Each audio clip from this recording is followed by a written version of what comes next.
Bueno, muchas gracias por estar acá, por escucharnos, por venir a escucharnos. Bueno, me levanto porque esto de estar sentada por ahí la idea es que nosotros estemos muy en contacto con ustedes. En primer término, quiero presentar todas las defensorías de la Ciudad de Buenos Aires que pertenecen al Poder Judicial de la Ciudad de Buenos Aires. Está integrada por equipos, o sea, en este caso yo soy la titular, pero me secundan gente de, como en todas las defensorías, de primera línea, como ser, ahora tengo a mi derecha a la doctora Bettina Movillo, al doctor Federico Sternini y al doctor Blas Igarzábal. Ellos son uno de los tres, son parte de los que integran mi defensoría, digo yo, porque me siento como propia, siento como que es propia, por supuesto, donde yo soy titular. Creo que es muy importante presentarles al equipo de trabajo, porque si bien yo estoy al frente de la defensoría, como están todos los defensores, todos tenemos equipos de trabajo. Vamos a comenzar entonces la charla de hoy. ¿Cómo se titula? Se titula Modelo de la Defensa Penal de la Ciudad Autónoma de Buenos Aires. Y esto es muy importante. ¿Por qué? Porque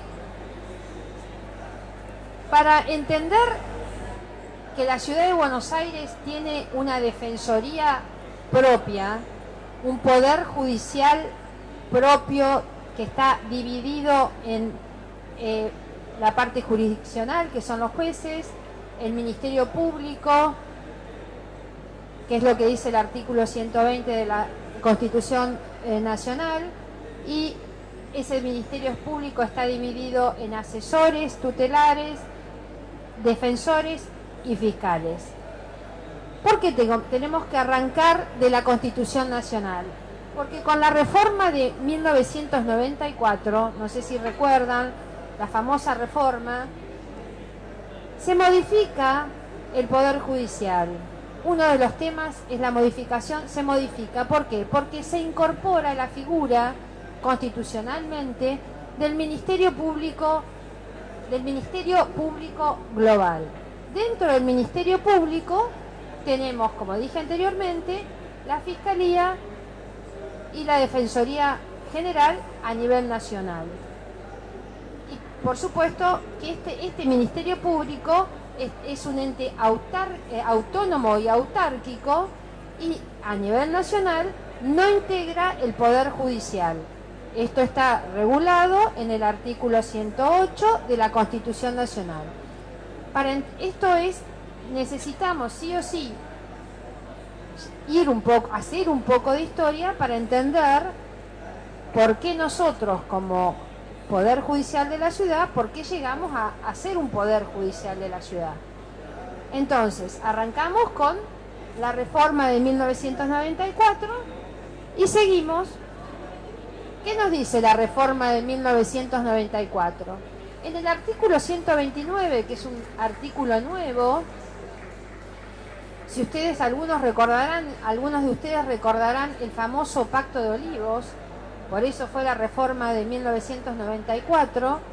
Entre tantas cosas, el Pacto de Olivos, que fue entre Alfonsín y Menem, consensuaron estos dos grandes estrategas, digamos, más allá de cada uno, el pensamiento de cada uno, que la ciudad de Buenos Aires iba a pasar a ser una ciudad-estado, no una provincia, sino una ciudad-estado, con todas las características de una provincia. Eso es lo que dice el artículo 129, que la ciudad autónoma la ciudad de Buenos Aires pasará a ser una ciudad autónoma con todas las características de una provincia. Y una ley garantizará, mediante el tránsito de la ciudad, de la municipalidad a la ciudad-estado, garantizará todos los derechos de los ciudadanos. Entonces, ¿qué pasa? Este artículo 129 es revolucionario. Cambia el estatus jurídico de la ciudad de Buenos Aires. Pasa a ser una ciudad-estado como si fuera una provincia. ¿Por qué no es una provincia? Porque le falta un pedazo que es el territorio. porque el territorio de la ciudad de Buenos Aires, como todos sabemos, es un territorio cedido allá por la época de la colonia por la provincia de Buenos Aires para que esta ciudad sea capital de la República. Sigue siendo capital de la República, el territorio sigue siendo parte de la provincia de Buenos Aires, pero el constituyente nacional, al incorporar el artículo 129, le cambia el estatus jurídico. Entonces pasa a ser una ciudad-estado como si fuera una provincia. Y todas las provincias, todas las provincias son como son autónomas y tienen sus poderes, tienen su poder ejecutivo, su poder legislativo y su poder judicial. Pero hay otro tema que también es muy importante, que en esta reforma de 1994 y que nos incide a todos los ciudadanos del país, por supuesto, es la incorporación también del artículo 75 y 75 inciso 22, donde incorpora a los tratados internacionales de derechos humanos, los incorpora con jerarquía constitucional. Y esto lo dejo así porque es importante para después desarrollar lo que enseguida vamos a desarrollar. La Constitución, entonces, como la manda constitucional del 129 nos decía que la ciudad iba a ser una ciudad-estado, entonces en 1996 se constituye y se sanciona o se pone en marcha la ciudad autónoma de Buenos Aires a través de una asamblea constituyente que se llamaron los constituyentes de la ciudad de Buenos Aires, donde específicamente incorporan a la ciudad de Buenos Aires todo esto que le acabo de decir, todo lo que el 129 de la Constitución Nacional mandaba, o sea, poder legislativo, poder ejecutivo y poder judicial. Pero además, en su parte dogmática, o sea, en la primera parte, específicamente la Constitución de la ciudad incorpora los derechos, garantías constitucionales de las que hablaba la Constitución Nacional. Por ejemplo, en el artículo 10, sí, hasta el artículo 16, siguientes y concordantes, nos habla de los derechos y garantías. Específicamente, el artículo 12 de la Constitución de la Ciudad, sancionada en 1996, nos dice que la ciudad de Buenos Aires garantizará el acceso a la justicia. Algo tan importante, estamos hablando de 1996. Esto es producto de la reforma constitucional de 1994. Acceso a la justicia. Todos nosotros como ciudadanos de la ciudad de Buenos Aires y el ciudadano argentino tiene derecho al acceso a la justicia.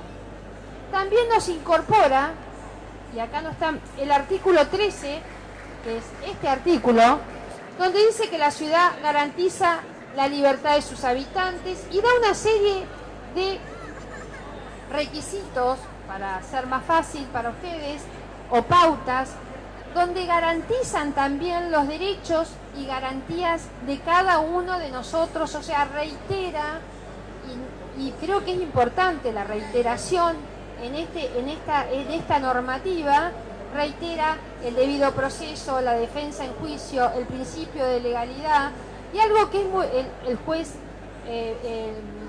la imparcialidad, y algo que es muy importante, que es el sistema acusatorio, que después vamos a hablar de lo que es el sistema acusatorio, que tiene íntima relación con lo que es la defensa. Creo que esto es la base, me pareció a mí importantísimo dar este pantallazo para entender por qué nosotros somos una defensa con todo lo de la ley, digamos, ¿no? Como decimos vulgarmente, bien constituida. Ahora bien, la Constitución de la ciudad en el artículo 106 nos habla del Poder Judicial. Y esto es lo que decía anteriormente. El Poder Judicial de la ciudad de Buenos Aires se diferencia, la organización, ¿no? Se diferencia del Poder Judicial Nacional. ¿Por qué? Porque el Ministerio Público está dentro del Poder Judicial, no es un ente autárquico. El Ministerio Público integra el Poder Judicial. El Poder Judicial entonces está integrado en la Ciudad de Buenos Aires por el Tribunal Superior y todos los jueces, Tribunal Superior, cámaras y jueces de primera instancia, por el Ministerio Público, que está integrado por asesores tutelares, fiscales y defensores, por el Consejo de la Magistratura. Hoy estamos acá en el stand del Consejo de la Magistratura, que es parte del Poder Judicial, como somos nosotros, el Ministerio Público de la Defensa, y un jurado de enjuiciamiento que todavía no está constituido, pero está en vías de constituirse. Creo que es importante que la diferencia con Nación es que se creó el Ministerio Público, pero no es parte del Poder Judicial, sino es un ente autónomo y autárquico. Pero bueno, por lo menos la defensa, en este caso, y la Fiscalía tienen una entidad y una importancia que se la dio, mejor dicho, el Constituyente Nacional y el Constituyente de la Ciudad Autónoma de Buenos Aires. La Constitución o Estatuto de la Ciudad de Buenos Aires, entonces, en su título quinto nos habla del Poder Judicial, en el capítulo sexto del Ministerio Público, que trajo como consecuencia la sanción de la Ley 1903, que habla sobre el Ministerio, específicamente sobre el Ministerio Público. Y el Ministerio Público, como les dije anteriormente, en la Ciudad de Buenos Aires está integrada por 3 cabezas: fiscales, defensores y asesores tutelares. Nosotros somos defensores. Y ahora entramos entonces, nosotros como defensores, por eso creo que es muy importante haber hecho esta introducción, porque para que ustedes todos entendamos cómo nos manejamos como defensa pública. Ustedes tienen, el ciudadano de la Ciudad de Buenos Aires tiene defensa pública, gratuita, oficial, pública y gratuita, ¿no? ¿Qué es lo que significa eso? Y en el ámbito penal tenemos que hablar de un modelo proactivo. ¿Por qué? Porque es un modelo que trata o intenta, es lo que hacemos siempre, diariamente, los que estamos ejerciendo el Ministerio Público de la Defensa, cumplir con la manda constitucional. El artículo 13 de la Constitución de la Ciudad, acá nos está hablando, y ahí vamos a volver, nos dice lo siguiente, lo voy a leer porque acá no se lee mucho. La ciudad garantiza la libertad de sus habitantes como parte de la inviolabilidad, dignidad de las personas. Los funcionarios se atienen estrictamente a las siguientes reglas. Y en el inciso tercero, como dije anteriormente, rigen los principios de legalidad, determinación, inviolabilidad de la defensa en juicio, juez designado por ley anterior del hecho, de la causa, proporcionalidad, sistema acusatorio, doble instancia, inmediatez, publicidad e imparcialidad.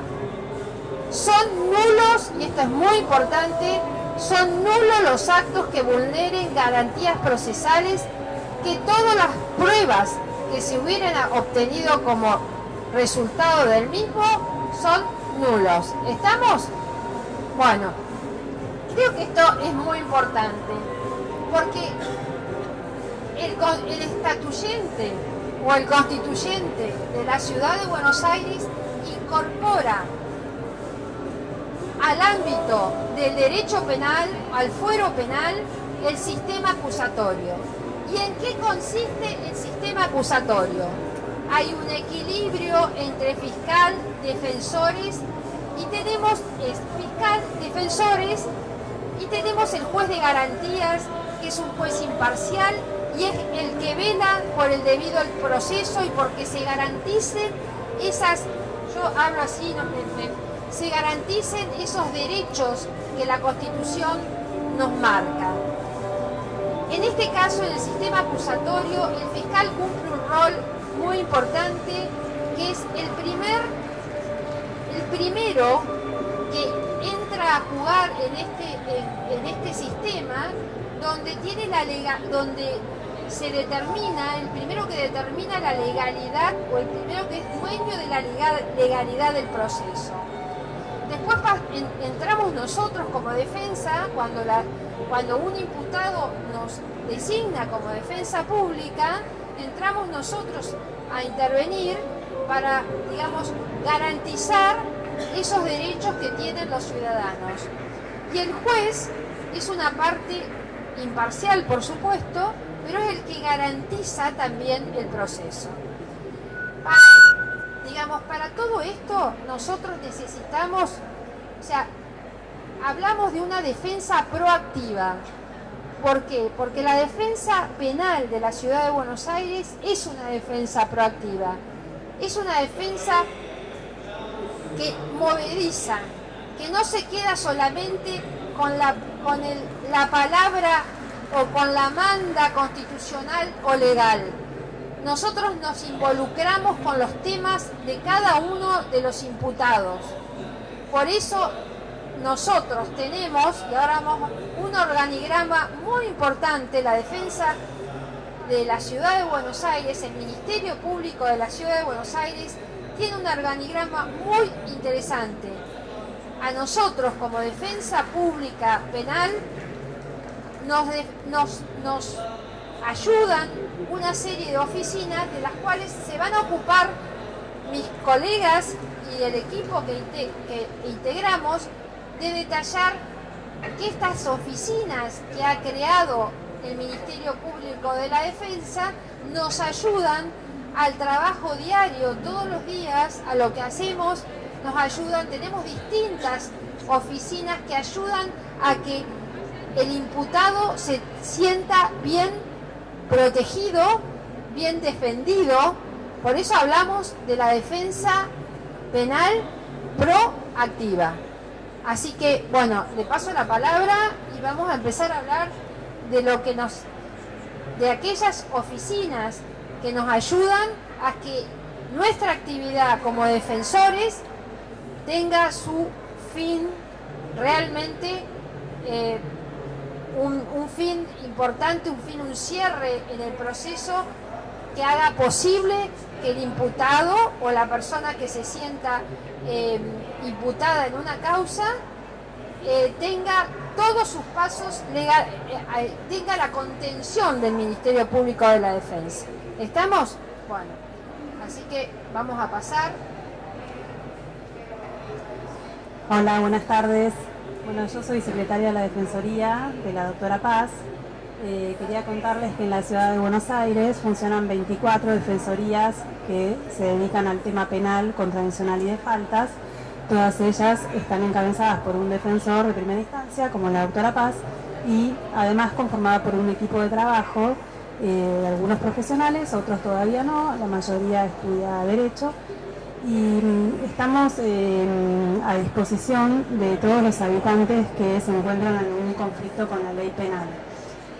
Nosotros específicamente tenemos asignadas ciertas competencias de delitos, como por ejemplo los delitos de amenazas simples, usurpación de propiedades, lesiones en riña, daño y bueno, incumplimiento de los deberes de asistencia familiar. Lo que quería contarles específicamente es que durante muchos años, durante mucho tiempo, el acceso a la justicia se lo veía siempre vinculado a la víctima pero lo que yo quiero contarles es que también está vinculado a las personas que tienen algún problema con la ley, como por ejemplo en este caso los delitos que se llevan a cabo en el territorio de la Ciudad de Buenos Aires. Y para ello, la Defensoría General cuenta con una serie de direcciones, bueno, primero son secretarías, que coadyuvan a la tarea de los defensores. Específicamente hay una Secretaría General de Acceso a la Justicia que tiene a su cargo varias direcciones, entre las cuales se encuentran, por ejemplo, la Dirección de Orientación al Habitante, que cuando uno quizás tiene alguna consulta para realizar porque tiene una imputación penal puede dirigirse a esa oficina. También tenemos la Dirección de Asistencias a personas que están involucradas en un desalojo. Esto está relacionado a las usurpaciones de inmuebles en el territorio de la Ciudad de Buenos Aires, y como todos sabemos el problema habitacional aquí en la ciudad es bastante complejo y eso lleva a que quizás haya muchas propiedades que están tomadas y cuyos titulares recurren a la justicia para que la justicia pueda sacar a esa gente. Esa gente es la que nosotros tenemos que defender y ayudar, porque como habíamos hablado antes del acceso a la justicia, el acceso a la justicia tiene que estar garantizado a través de distintos carriles. Bueno, asimismo, después vamos a explicar un poco más el tema del sistema acusatorio para que entiendan lo que les quería explicar ahora. En el proceso penal que rige el sistema acusatorio, el imputado y su defensa tienen la posibilidad de ofrecer prueba y producir prueba al igual que el fiscal. Antiguamente se creería que para ello se necesitaría contar con dinero, ¿no? Como para pagar un perito, para realizar algún tipo de estudio. Sin embargo, en este caso el acceso a la justicia se ve garantizado porque la Defensoría General cuenta con ciertas oficinas técnicas que nos ayudan a nosotros, a las defensorías. Por ejemplo, cuando tenemos que realizar una pericia, hay un listado de peritos y para designar a ese perito, el imputado no tiene que desembolsar ningún dinero. Algo que no sé si les aclaramos es que para acceder a un defensor oficial no se necesita acreditar ni los ingresos de la persona, ni si la persona tiene trabajo, si no lo tiene, si tiene una casa propia, si no la tiene. Esto cuando uno es imputado, ¿eh? Sí. Buenas tardes. En realidad, cuando uno va a hacer una denuncia, o penal o civil, lo primero que le piden es eso. Claro, pero nosotros estamos para asistir a la persona imputada, claro. O sea, al denunciante no, al denunciante lo asiste el Ministerio Público Fiscal. Bueno, yo sí. Para hacer una denuncia, como se llama, no me acuerdo, el ente de pobreza, me dijeron que no me podía asistir, primeramente me preguntan mis datos, cuánto ganaba, un montón de cosas, y decir, bueno, no es acá, es decir, en realidad, decir que si no tenía dinero no me pueden atender, ¿no? No, nosotros, bueno, la defensa pública está garantizada para todos los habitantes de la Ciudad de Buenos Aires, sin distinción ni discriminación de ningún tipo, ni de raza, ni de sexo, ni de situación sociocultural, ni socioeconómica, de ningún tipo. Todos tienen derecho a tener un defensor. Si las personas que eligen tener un defensor particular porque tienen los medios económicos para hacerlo, porque poseen más confianza en un abogado particular, lo pueden hacer, pero aquel que no tiene esos medios o no cuenta con un abogado de su confianza puede recurrir a la defensa oficial, que debo decirles que es de una excelente calidad y, como les había dicho la doctora Paz, es una defensa activa. Antiguamente uno creía que nombraba un defensor oficial y que no era un trato personalizado porque a uno lo asistía un empleado de la defensoría, quizás no le avisaban cuando tenía alguna citación. Nosotros tenemos una situación muy distinta. De hecho, quería contarles que cuando una persona la detienen en la Ciudad de Buenos Aires, además de que desde el primer momento tienen derecho a contar con un abogado, que en este caso hay todo un sistema de turnos y de comunicaciones mediante los cuales nos notifican a nosotros o al defensor que está de turno, Para ello hay una oficina de asistencia a personas privadas de la libertad, que en este momento tenemos acá a la persona que creó esa oficina o que estuvo a cargo de esa oficina, que funciona magníficamente y que lamentablemente no está, pero que es la señora Magdalena, que justo está acá tomando unas fotos. Con esa oficina nosotros trabajamos de esta manera, nos avisan que hay un detenido, nosotros hablamos con la oficina y esta oficina se dirige a la comisaría en donde está la persona detenida, bueno, va y le ofrece el asesoramiento y, bueno, si necesita, por ejemplo, comida, se la damos también. Eventualmente, si después sale en libertad, quizás lo ayudamos a que vuelva a su casa si no tenía dinero. Todas estas oficinas coadyuvan a que nosotros podamos hacer efectivo el derecho de defensa de todos los ciudadanos de la Ciudad de Buenos Aires. También tenemos una oficina como les había dicho, de asistencia a las personas en situación de desalojo, que se ocupa de gestionar algún subsidio para que esas personas puedan eventualmente salir del paso hasta que consigan a dónde vivir, porque generalmente hay gente que ha sido engañada, que alquila, que cree que está alquilando al dueño y luego se dan cuenta de que no es así.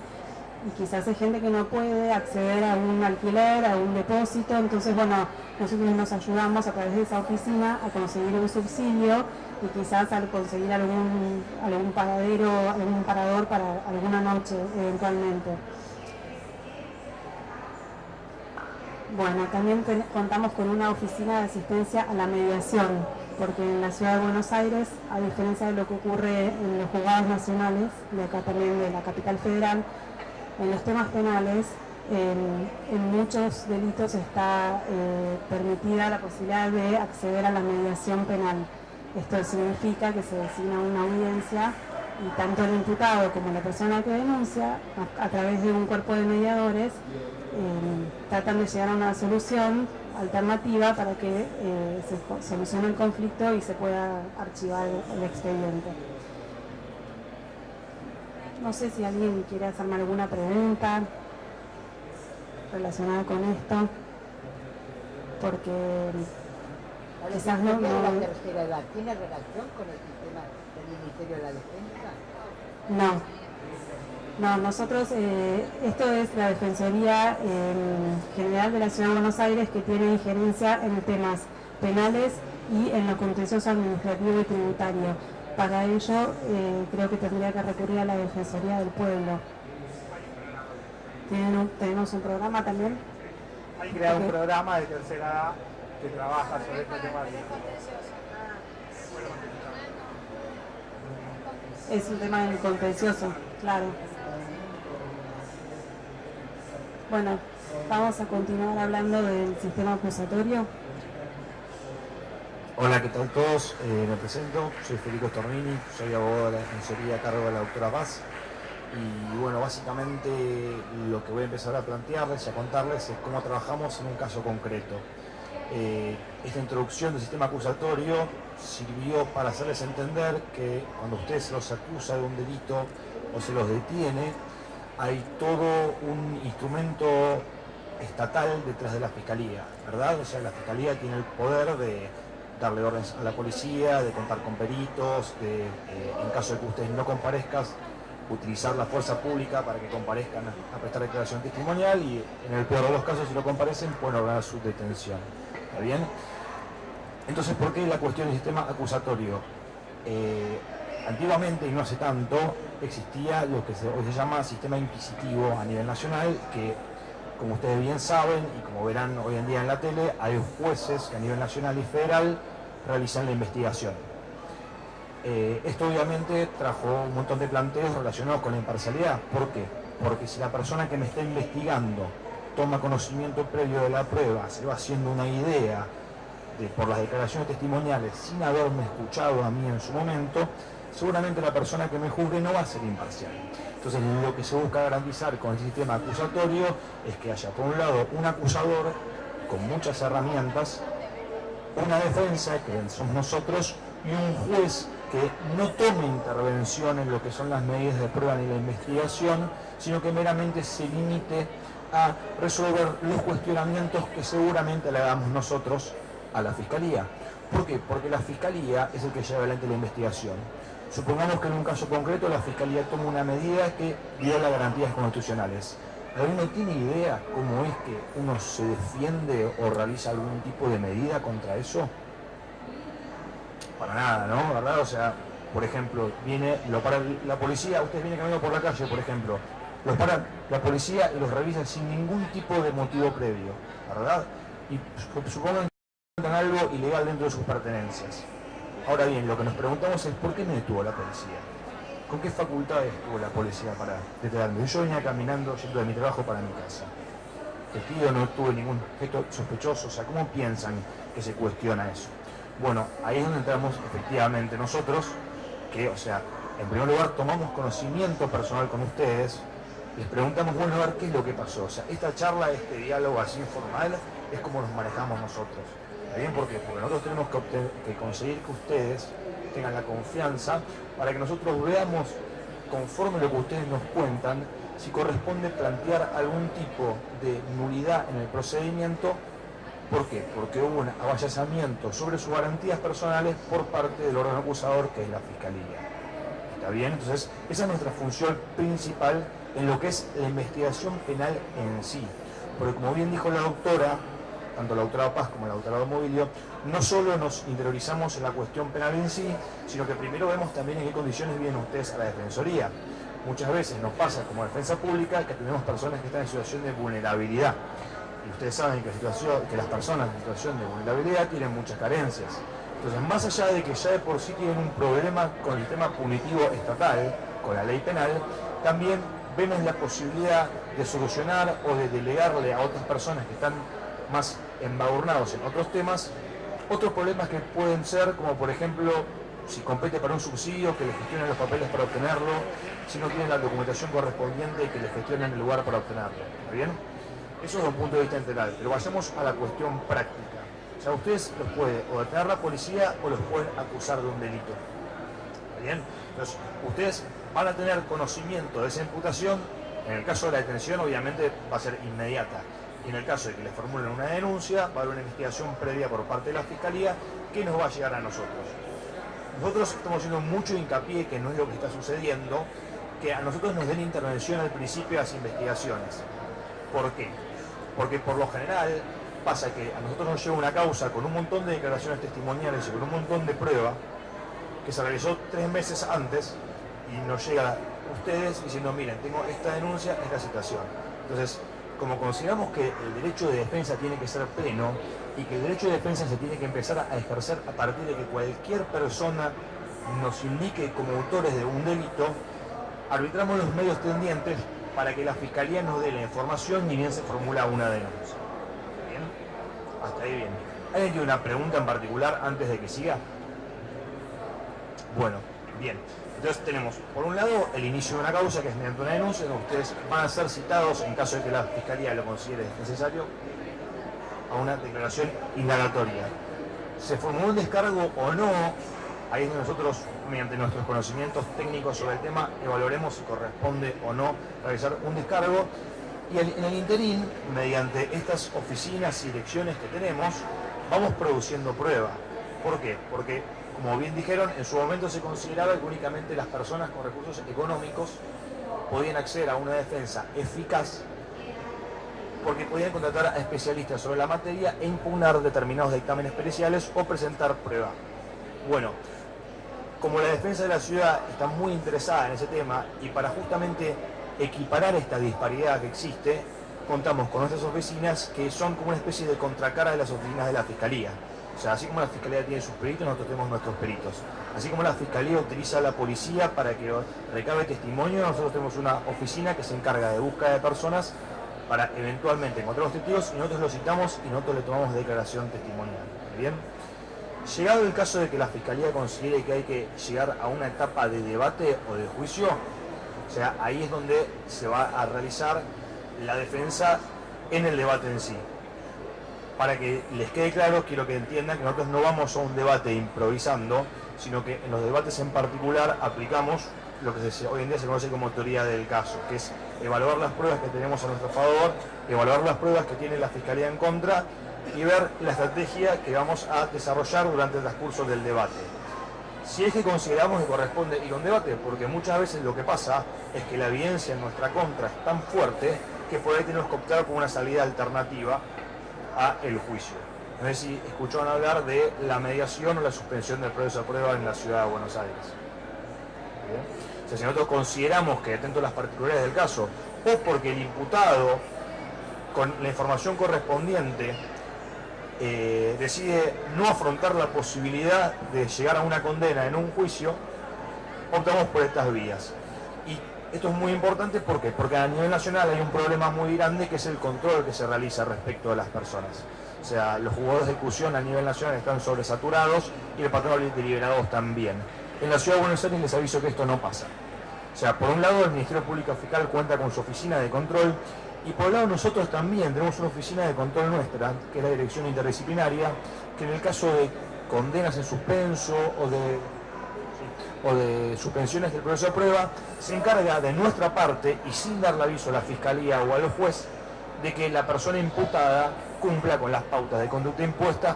¿Por qué? Porque una vez que las cumple satisfactoriamente, se declara el sobreseimiento por extinción de la acción penal y la persona queda libre de cualquier tipo de antecedente. ¿Está bien? ¿Alguien tiene que hacer algún tipo de pregunta? ¿Alguien tiene alguna duda personal? Sí. Perdón, el proceso, ¿qué tiempo tiene un tiempo límite? Sí, en el marco de la ciudad de Buenos Aires, a diferencia de a nivel nacional, los procesos son más ágiles porque se le ha impuesto a la Fiscalía un plazo perentorio para requerir la causa de juicio a partir de la declaración indagatoria, que es de 3 meses. O sea, si bien el plazo de la investigación en principio está dado por el plazo de prescripción del delito, o sea, una vez que la Fiscalía intima a cualquier ciudadano y le hace conocer la imputación y le da la posibilidad para que formule su descargo en ese acto, que es la audiencia de intimación del hecho, a partir de ese día la Fiscalía tiene 3 meses y 5 días para requerir la causa a juicio. Con la novedad que la consecuencia de no llevar adelante el juicio trae aparejado el archivo de la causa. Exactamente, la causa se termina. ¿Por qué? Porque hay una inactividad por parte del Estado. ¿Por qué? Porque el Estado cuenta con recursos enormes para llevar adelante un juicio. Entonces, un plazo de 3 meses a partir de la declaración indagatoria para que se requiera parece un plazo prudencial. Y si el Estado incumple con su obligación principal, que es que la justicia se realice de una manera célere y efectiva y no que las causas duerman 15 años, como sanción por eso, tiene como consecuencia que la persona sea desvinculada del hecho. Es de cierta medida una especie de incentivo hacia los fiscales para que trabajen con mayor celeridad. ¿Está bien? ¿Alguien tiene algún otro tipo de pregunta? No, ¿les quedó todo claro todo? No prescribe. No es una prescripción. No es una prescripción.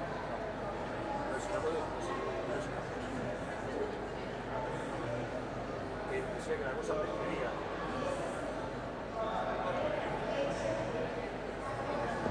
Bueno, acá ya el doctor Estornino habló casi todo, pero por ahí puedo agregar algo más. Él habló más o menos quién se encarga de controlar en caso de que la persona acceda a una probation. Escuché que antes la jueza que estaba hablando antes también hablaba de las salidas alternativas. Como él explicó, la persona puede optar a través del asesoramiento de su defensor por acceder a lo que llama la probation. Si previamente no pudo solucionarlo a través de otra vía alternativa, como por ejemplo la mediación. Entonces, así como hay oficinas que se encargan de controlar que la persona cumpla con esas pautas, también está la Secretaría que se encarga de controlar, en el caso de una persona, la condena. Y el defensor, que al mismo tiempo también sería como un defensor de ejecución, tiene que hacer el acompañamiento de la persona condenada, visitándola y asesorándola una vez que ya está detenido, estaría preso con una condena. Sí, después, que también es la Dirección de Intervención Interdisciplinaria. Por ejemplo, nosotros tuvimos un caso hace poco que la persona, pasa mucho que hay personas que incurren o que están más expuestas a delitos como el daño o amenazas, que son personas que están en situación de calle y permanentemente tienen problemas causados por ellos o por otros, pero bueno, los denuncian o los detienen mismo ahí al momento del supuesto hecho.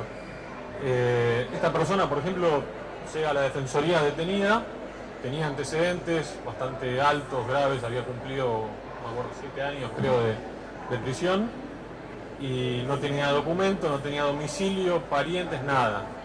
Nosotros ahí lo que tratamos de hacer, en realidad fue lo que hicimos, es, por un lado la Fiscalía le había pedido la prisión preventiva, entonces nosotros lo que hacemos en esos casos generalmente es tratar de que por un lado conseguirle un domicilio, que en el caso de este hombre le conseguimos que duerma por lo menos unos días en un hotel, que lo acompañó una persona también, una asistente social al lugar, se encargó de solventarle el gasto a la Defensoría General, y después por otra parte le tramitamos el documento. Entonces ahí ya el hombre ya tenía más herramientas como para enfrentar el proceso. Finalmente pudo hacer también está tramitando un subsidio, que ahí ya queda un poco la voluntad de él de seguir el trámite ese burocrático del subsidio. Pero bueno, finalmente por suerte pudo hacer una mediación y se le resolvió el problema. Lo importante es eso, que la defensa haga un seguimiento, no solo, como él recién decía, en el plano legal, pues a veces hay cosas, cuestiones sociales que se le pueden, a través de todas estas direcciones, se pueden solucionar. Nada más. No, y también en este caso concreto, o sea, es importante que entiendan que esta cuestión social que realizamos también ayuda a un nivel procesal. ¿Por qué? Porque al momento de la audiencia de prisión preventiva, o sea, cuando se presenta Cuello, la jueza le pregunta, bueno, a ver, ¿usted qué hace? No, bueno, ahora fui, saqué el documento, gestioné los trámites para el subsidio, estoy buscando trabajo, estoy realizando un tratamiento psicológico.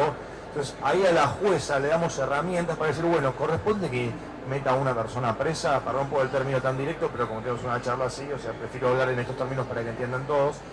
¿Corresponde que metamos a una persona presa o realmente esta persona está en una situación extrema de vulnerabilidad, durmiendo en la calle, sin medios económicos suficientes como para comer 4 comidas por día, abierto también a que dormir en una vereda y que otra persona te saque las cosas? Y sí, lógicamente, o sea, es un lugar donde hay mucha violencia alrededor, y en ese ámbito de violencia cotidiana que tienen en el día a día, y puede ser que estas personas reaccionen con violencia, lo que no significa que sea justificado, pero lo que tenemos que intentar realizar con este tipo de cuestiones no es solo ver que en esta persona y en este proceso esta persona, o sea, reciba la menor sanción posible, sino que a partir de que toma contacto con nosotros, esta persona obtenga los medios suficientes para poder salir de esa situación, porque si no entendemos ese punto, o sea, van a seguir habiendo delitos, porque como una persona está rodeada de violencia constantemente y no hacemos hincapié en poder sacar a las personas de esos focos de violencia,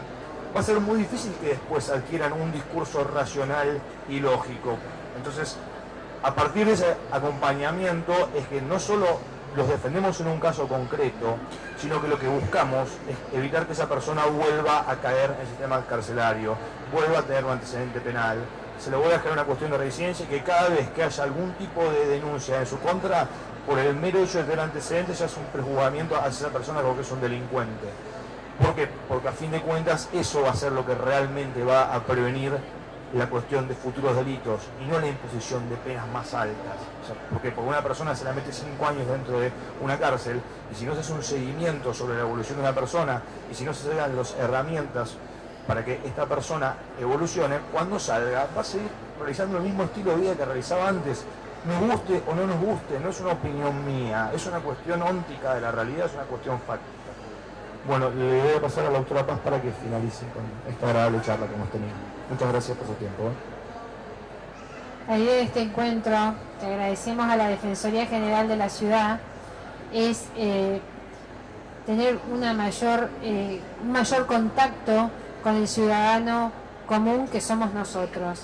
Que el ciudadano de la Ciudad de Buenos Aires sepa que tiene un poder judicial, y que ese poder judicial, que es nuevo, este poder judicial que fue creado a partir del modelo de la Constitución de la Ciudad de Buenos Aires en 1996, este poder judicial comenzó a tener a abrirse en el marzo de 1998, cuando se sancionan 2 leyes, la ley 12 y la ley 10, que casualmente se sancionan porque sería la ley contravencional y el procedimiento contravencional, que se sancionan porque caducaban los famosos edictos judiciales. O sea, este poder judicial, con lo que quiero decir, es un poder judicial nuevo, un novel poder judicial que trae aparejado que trae con este digamos modelo un montón de asesoramientos, de oficinas, de protección hacia el ciudadano, que no es el modelo de la justicia antigua, no, es el modelo de justicia que ayuda al ciudadano. Ese es el tema. Lo puntual, el modelo de justicia que quiere acceso para el ciudadano, el acceso a la justicia de verdad. O sea, que todos los ciudadanos tengan acceso a la justicia. No solamente la víctima, que se habla mucho de la víctima, sino también el imputado, aquel que es imputado, ya sea de un delito, de una contravención o de una falta. Entonces, el modelo de defensa, en este caso, que nos ha tocado hablar de la defensa penal, es un modelo proactivo. ¿Por qué? Por todo lo que acabamos de decir. Y creo que es importante, por eso, cerrar esta pequeña charla que hemos querido, transmitirles a ustedes nuestra experiencia como equipo de trabajo con esto que es la Declaración de Brasilia. La Declaración de Brasilia fue la 14 cumbre judicial iberoamericana, donde todas las cortes de los países iberoamericanos se congregaron o se juntaron como cumbre, valga la redundancia del término, en la ciudad de Brasilia, en el estado, en la República de Brasil, en marzo del 2008. De allí surge quise cerrar con estas ideas que son más igualdad, más justos, más solidarios, pero sobre todo, lo más importante, las reglas de Brasilia hacen mucho hincapié en la justicia de las personas en condiciones de vulnerabilidad. La vulnerabilidad no solamente es en la víctima, sino también en el imputado de cualquier delito, contravención o falta. Somos vulnerables. Entonces, para eso estamos nosotros, para eso está la defensa, para eso está el Poder Judicial de la Ciudad de Buenos Aires. Quise terminar con esto. Creo que es muy importante hacer hincapié en el derecho que tenemos de ciudadanos de la Ciudad de Buenos Aires al acceso a la justicia.